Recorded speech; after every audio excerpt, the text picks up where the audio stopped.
You've probably spent hours studying baby milestone charts, comparing your baby's age to the average for rolling over, waving, or making eye contact.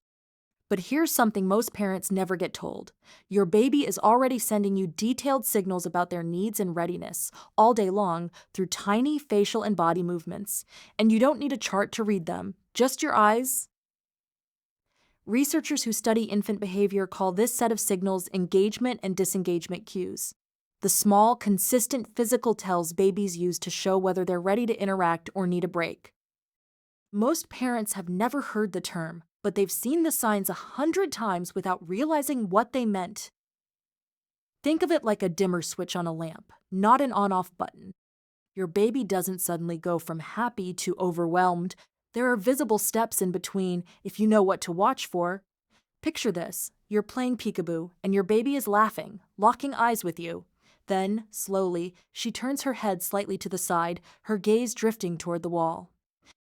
That small turn isn't random. It's a cue, and it's the first one on this list.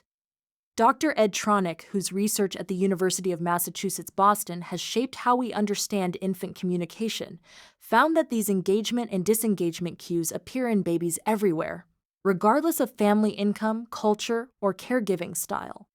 A baby in a busy household with 3 older siblings shows the same head turn, same gaze averting pattern as a baby in a quiet, single-child home. The equity note is reassuring. You don't need special training or expensive tools to read these signs, just attention. Here's a study that shows what happens when these cues get missed. In observational research on parent-infant play, scientists watched babies during face-to-face interaction. As babies became overstimulated, they'd show subtle signs first: a slight gaze shift, a small hand movement toward their own face. When caregivers kept pushing the interaction anyway, more intense signals appeared: arching backs, fussing, turning away completely. But the moment the caregiver paused, softened their voice, or gave a little space, babies often re-engaged within seconds, turning back with a small smile, ready to continue. That tells us something powerful. Babies aren't randomly fussy, they're communicating in a sequence. And this isn't a rare moment to catch once a day. A baby gives off these tiny engagement and disengagement cues dozens of times an hour during nearly every interaction, which means you have constant, ongoing opportunities to read and respond to what they're telling you. Here are 3 simple ways to start reading these cues today. First, watch for the head turn or gaze avert. If your baby turns their head or looks away during play, pause instead of pushing forward. You might softly say, "Okay, let's take a little break," and simply lower your voice and slow your movements for a moment. Second, notice hand-to-face movements. A baby bringing a hand up near their mouth or eyes during interaction is often an early sign they need a moment to settle.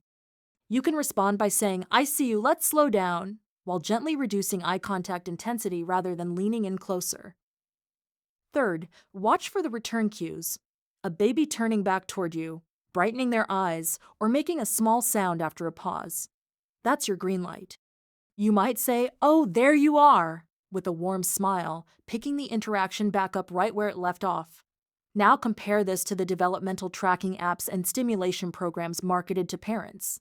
Tools that log milestones, suggest scripted activities, or claim to optimize engagement on a schedule. These programs are built around fixed timelines and generic cues, not your specific baby in this specific moment.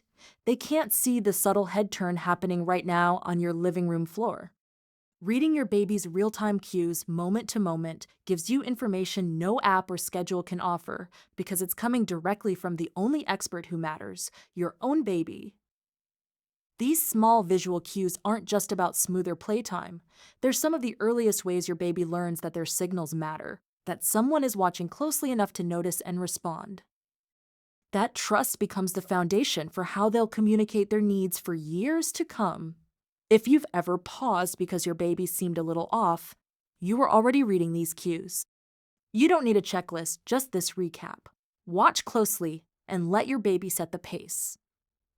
If this helps you see your baby differently, share it with another parent and consider subscribing so more families can learn to read what their babies are already telling them, one small cue at a time.